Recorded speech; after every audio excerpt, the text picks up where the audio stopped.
Bienvenidos a todos y cada uno a este su programa Inteligencia Empresarial. Hoy tenemos a un colega en la casa, a mi amigo Damián Valenzuela, un economista tremendo con grandes experiencias en el área de Latinoamérica y con una visión global de cuáles son las oportunidades para poner los recursos a trabajar de manera rentable. Bienvenido, Damián. Bueno, muchas gracias por la oportunidad que me das de comunicarme con toda tu audiencia y bueno, y de aportar, como vos decís, un poco de la visión de lo que está pasando en América Latina, lo que está pasando en el mundo y inteligencia empresarial, lo mejor y lo que hay que aplicar para hacer negocios y para que a todos nos vaya bien. Desde luego que sí, y algo que hablábamos tras bastidores es que en Latinoamérica, si bien somos diferentes, a final de cuentas somos iguales y tenemos que buscar en términos económicos forjar la unidad en la diversidad. Háblame de ese fenómeno, Damián. Bueno, a ver, lo primero que tenemos es lo que nos une, que es el idioma. Esa cuestión de esa capacidad comunicativa, que por ejemplo también cuando mirás otro mercado como China es lo que termina uniendo, o sea, lo que termina nucleando en primera instancia pasa por el lenguaje, después viene por la idiosincrasia cultural. En eso es en donde vos tenés que empezar a aprovechar, porque la cantidad poblacional te lo está marcando, somos un mercado que más o menos está coaccionado, entonces aprovechar esas oportunidades, además de las asimetrías que se dan entre las distintas economías latinoamericanas, es lo que hace que la persona que nos esté viendo, cuando esté pensando en hacer un negocio, yo siempre le termino recomendando, no lo focalices por país, sino que focalízalo como un todo. Y aprovecha las mejores situaciones que te entrega cada país en Latinoamérica. Yo siempre lo doy como ejemplo. La mejor forma para salir de Latinoamérica hacia Asia es Perú. Entonces, necesariamente vas a tener que afincarte en Lima si vos querés tener una muy buena plataforma de salida para Asia desde América Latina. Ahora bien, si querés una muy buena regulación, te vas a terminar afincando en Uruguay, que tiene una muy buena regulación desde el punto de vista de lo corporativo. Y necesariamente, siempre lo menciono, si querés estar en la capital de América Latina, tenés que afincarte en Miami, que es el punto de partida para que vos puedas hacer negocio tanto contra América Latina como también contra Estados Unidos. A la hora de desarrollar una estrategia sobre la base de esa tesis que tú acabas de articular tan elocuentemente, tenemos que tener en consideración muchas cosas. Una de esas cosas son las reglas de origen, ¿verdad que sí? ¿Cómo podemos empaparnos de las informaciones necesarias para tomar decisiones consecuentes a la expansión de nuestro negocio a nivel global, utilizando a Latinoamérica como plataforma? A ver, los latinoamericanos somos bastante aglutinados. Y en esto, la función que cumplen las cámaras de comercio de cada país, a partir de sus interrelaciones, a partir de los distintos foros en los cuales uno participa, te va permitiendo conocer, porque algo que es importante, cada vez que vos vayas a algún país de Latinoamérica, tenés que buscarte un socio de ese lugar. No podés ir solo, no intentes penetrar. Esta es la experiencia después de 20 años de andar caminando por América Latina, que es lo que nos termina dando como consecuencia. Buscar un socio, y esos socios en general los vas a buscar en las cámaras de comercio. Y hay cámaras como la Cámara de Comercio Latina de Estados Unidos, que está acá en Miami, que todos los años nuclea a 22, 23, 24 cámaras de comercio, está ICO, o sea, hay un montón de instituciones supranacionales que te permiten empezar a entrar en contacto, pero no solamente para hacer negocios puntuales, sino también para empezar a obtener información de cómo está el mercado, de que se desmistifique lo que se publica y empieces a conocerlo in situ. Una cosa que siempre hago yo es, llego a un país, lo primero que hago es hablar con los taxistas. Los taxistas son la primera fuente económica que tiene un país, porque el taxista es el que primero cobra, el que primero recibe el turista y el que primero se queja si la economía está andando mal. Es inclusive el que te dice hacia dónde va a ir quizás el nuevo candidato político. Yo siempre, por ejemplo, llego a Perú y pregunto, bueno, ¿quién es el próximo presidente? Y me dicen Humala, Keiko, bueno, Humala dice que no quiere ser, será Nadine, su esposa. El taxista es el primero que te empapa. Y después, obviamente, caminar por el lugar, pero no caminar simplemente por el sector financiero, sino caminar por las periferias. Ir a Panamá City, por ejemplo, no es simplemente quedarse en la zona del Causeway. Ir a Panamá City no es solamente quedarse en la zona de el Hotel Trump. Ir a Panamá City también es caminar por el Cangrejo y darse cuenta qué es lo que está pasando, por qué es lo que siente el panameño, y de acuerdo a eso también te vas a dar cuenta si hay una potencialidad o no. La recomendación es cámaras de comercio, empezar a tener mucha interrelación, llegar a un lugar, hacerse propio del lugar, buscarse un socio local, alguien que te ayude, que te lleve de la mano, porque el latinoamericano, como yo te decía, es aglutinador y por consiguiente te presento y todavía en nuestros mercados los negocios se hacen así, de a mano, y además el que te va a dar el perfil cultural del lugar. Yo siempre planteo esto, Si vos vas a hacer negocios a Chile, por ejemplo, tenés exactamente 2 minutos para presentar tu proyecto. Si vos vas a hacer un negocio a Bolivia, seguramente vas a estar aproximadamente 2 o 3 días presentando tu proyecto. O sea, las idiosincrasias son muy importantes y eso solamente lo sabés cuando llegás de la mano de un local. Y cuando una vez que penetraste el mercado, vos también te volvés local. No quieras hacer negocios desde Estados Unidos con Paraguay sin sentirte paraguayo. Porque te puede ir bien, podrás vender productos, pero te aseguro que no vas a ser el líder del mercado ni tampoco vas a ser exitoso. Cuando vayas a Paraguay, sé paraguayo. Cuando vayas a Bolivia, sé boliviano. Cuando vayas a Argentina, sé argentino. Y cuando vengas a Estados Unidos, y si te instalás en Miami, tenés que ser o cubano o venezolano, que son los que manejan un poco la economía local. Claro, claro. Bueno, me encanta esa visión. Tenemos que ser ciudadanos del mundo y tenemos que ser sensibles a las diferencias idiosincráticas. Hay una regla que utilizamos en comercio internacional que la OMC ha tratado de hacerla valer, que es la regla del producto nacional, que no importa de dónde venga el producto, tiene que tener trato nacional, pero tenemos que sentirnos nacionales de los países donde queremos pues, prestar nuestros servicios y vender nuestros productos. Hace unos días comenzó a tomar lugar algo muy interesante en La Habana, Cuba, la llamada CELAC, creo que es la Cumbre de Estados Latinoamericanos y Caribeños.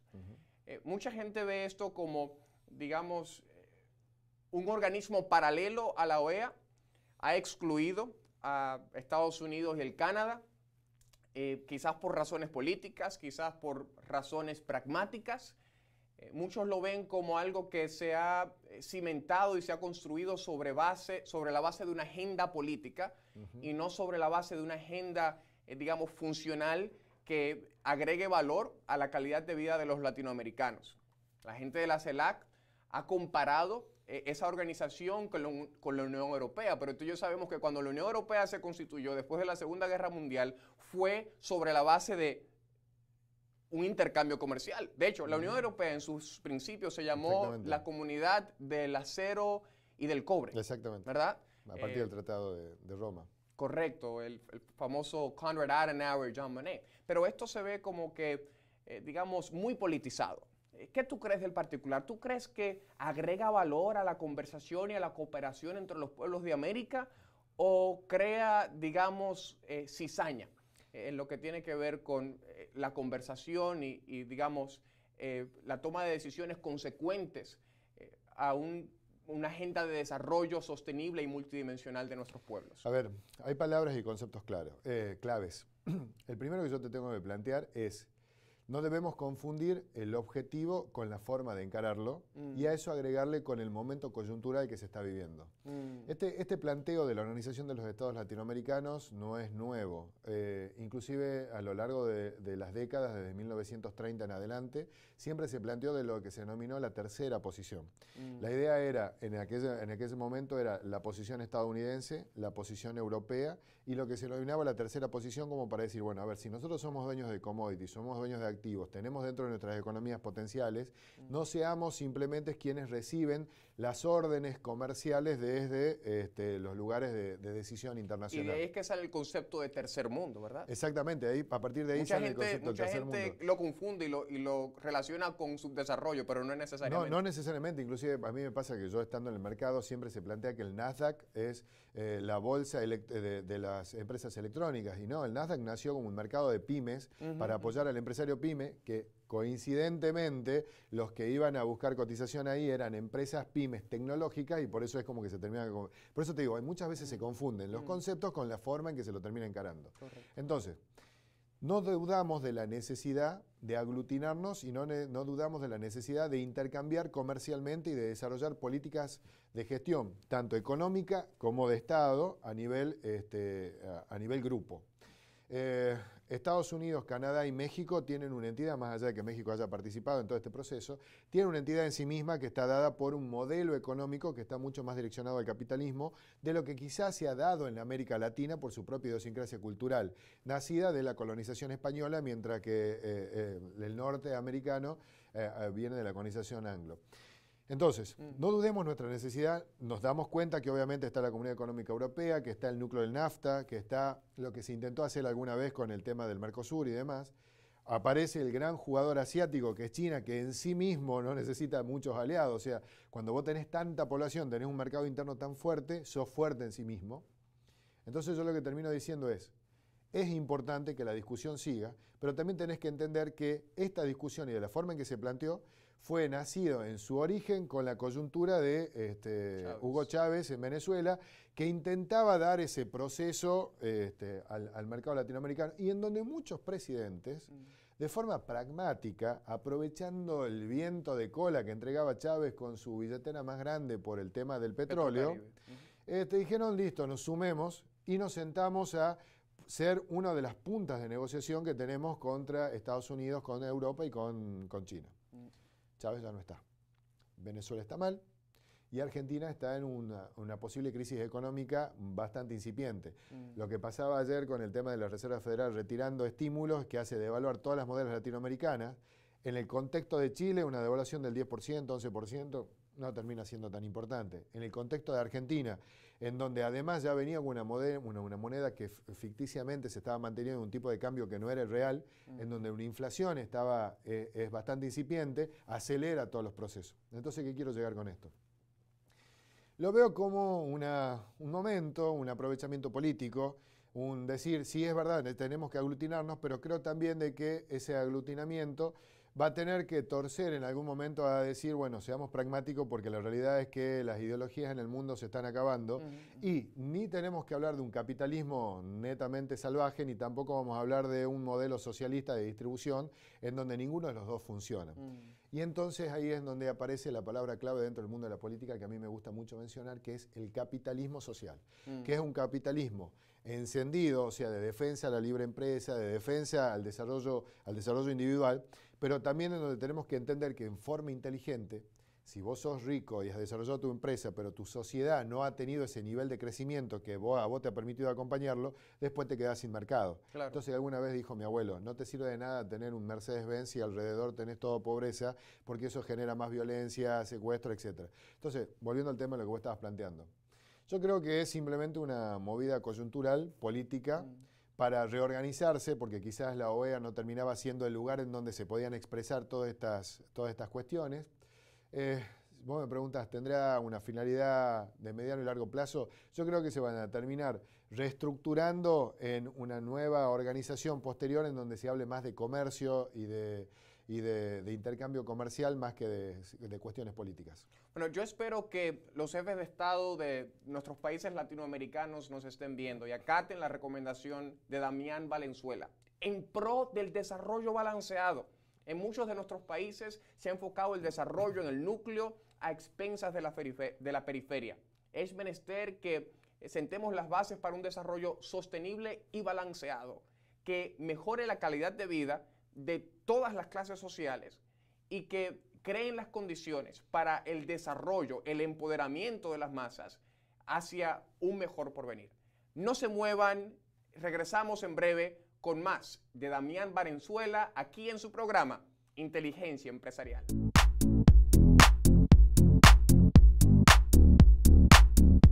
Y estamos de regreso aquí en su programa Inteligencia Empresarial con Damián Valenzuela. Inteligencia empresarial se trata de transformar datos en información. Y aquí nuestro invitado de hoy nos está compartiendo modos y maneras de cómo cristalizar los datos y convertirlos en información relevante para la toma de decisiones en lo que tiene que ver con nuestra expansión empresarial. Damián, estábamos hablando de la política monetaria de la Reserva Federal. Se habla de que va a haber una reducción en la oferta de dinero y un incremento en las tasas de interés. ¿Qué significa eso para nuestros pueblos latinoamericanos y aquí en Estados Unidos y el mundo?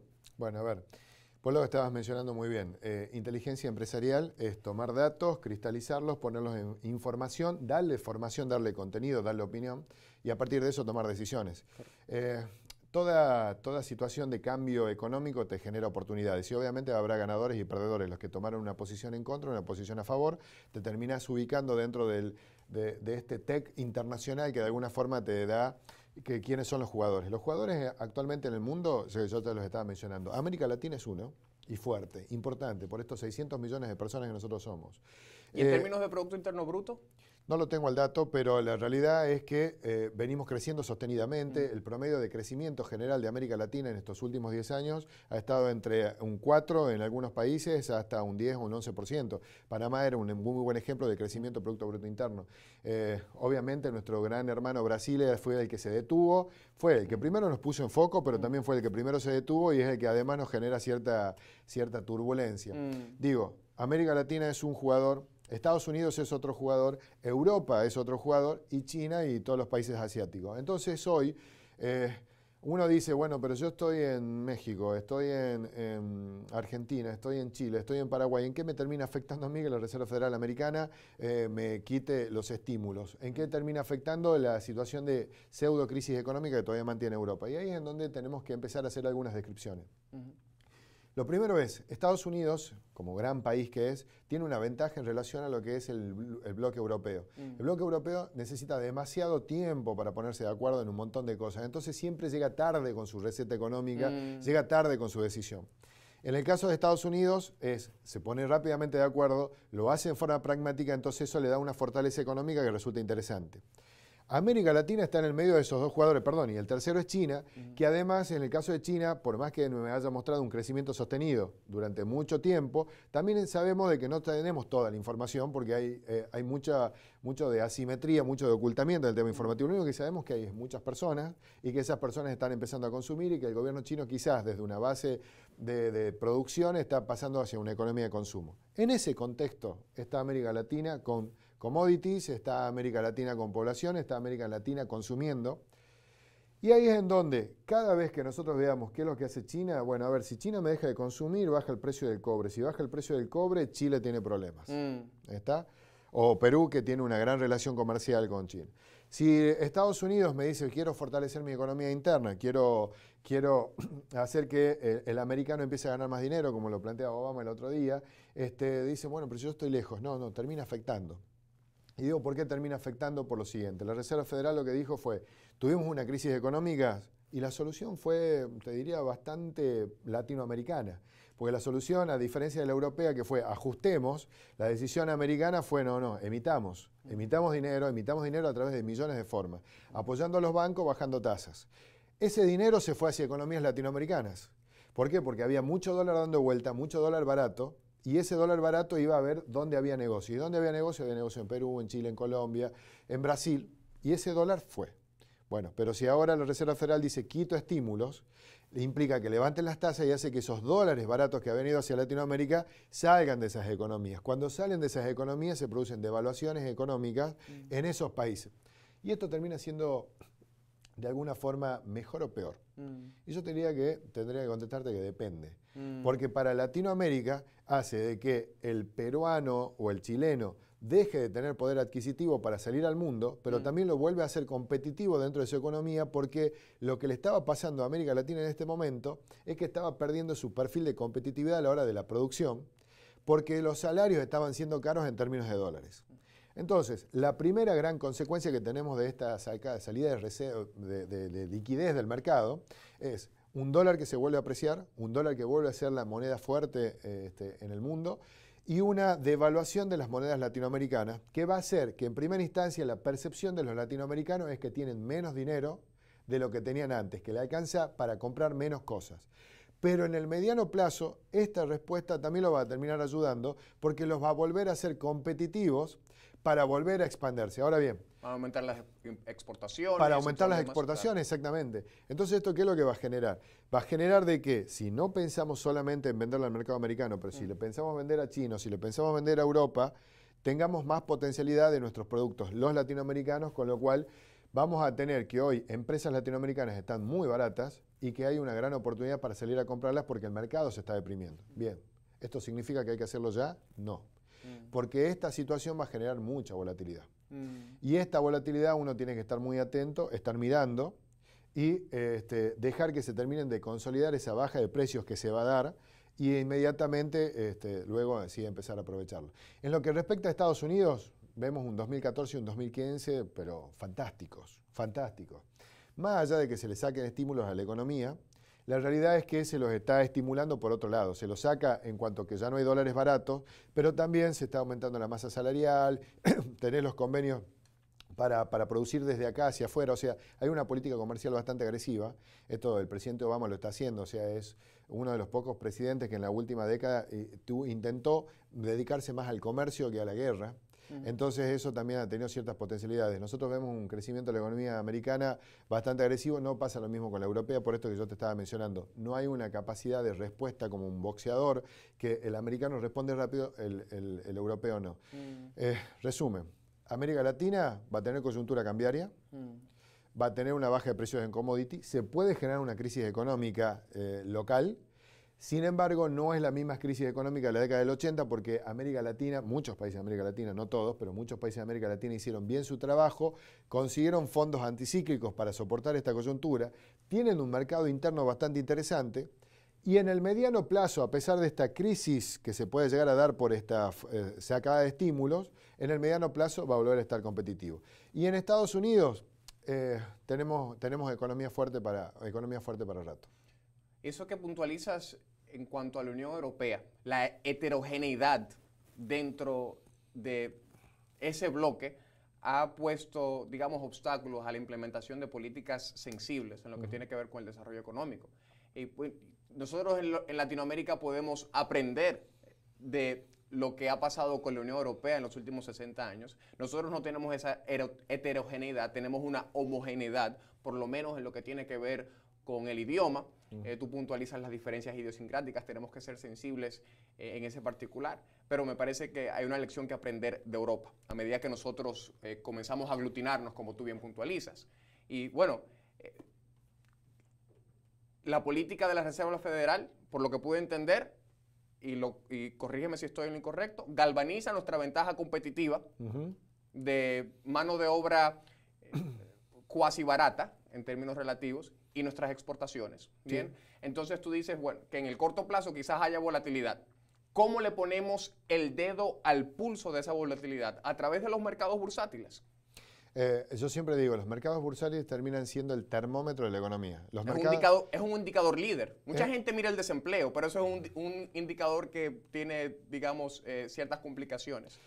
Sin duda, si vos crees que una economía va a empezar a funcionar, lo empezás a notar en la suba del valor de las acciones. Correcto. En esta etapa, muchas de las empresas latinoamericanas o las bolsas latinoamericanas no han terminado siendo rentables este último año porque en este contexto de un dólar barato, la realidad es que las economías latinoamericanas dejaban de ser competitivas.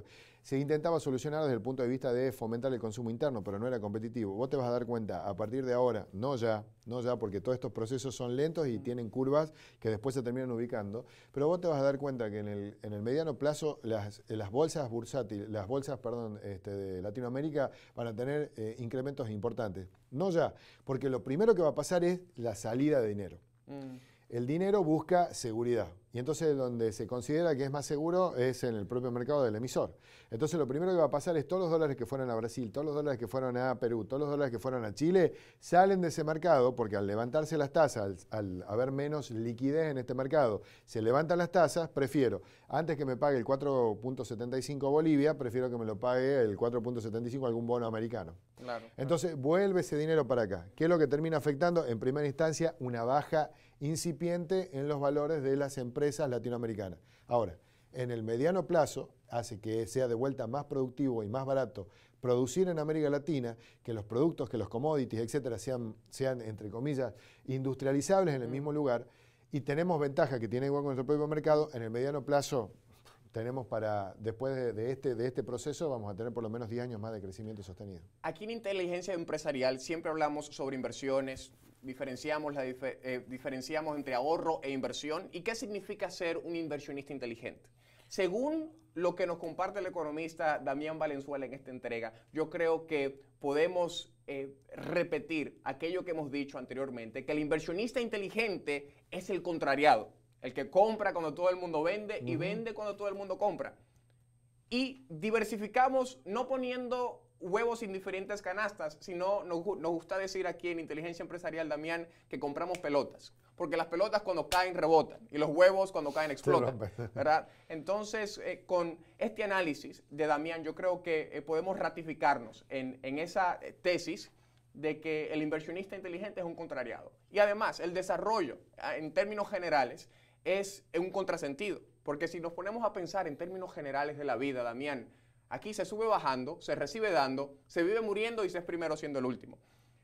Se nos acaba el tiempo, pero quiero que nos digas un poco sobre tu compañía y cómo la gente se puede poner en contacto contigo, porque nuestra audiencia, no me cabe la menor duda, está fascinada con la lucidez con que articulas estos conceptos que para muchos son bien complicados, pero tú vas a esa área de simplicidad más allá de complejidad. Háblanos de Latin American Invest brevemente y de cómo nos podemos poner en comunicación contigo. Te agradezco tus palabras. Lo primero es, yo siempre le digo a ustedes que nos están escuchando, jamás crean lo que escuchan acá. Lo primero que vos tenés que plantear es contrarien todo, exactamente.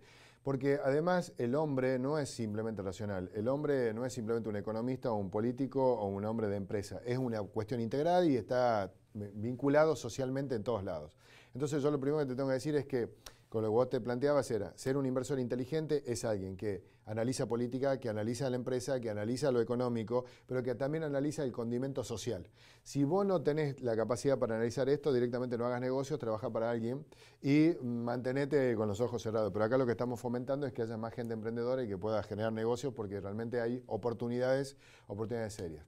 Aprovechando esto que vos me das el espacio, bueno, Latin American Invest básicamente es eso, es una gran plataforma de negocios que analizamos la política, analizamos la economía, analizamos el elemento social, poblacional o demográfico y a partir de ahí tomamos decisiones inteligentes para aprovechar coyunturas.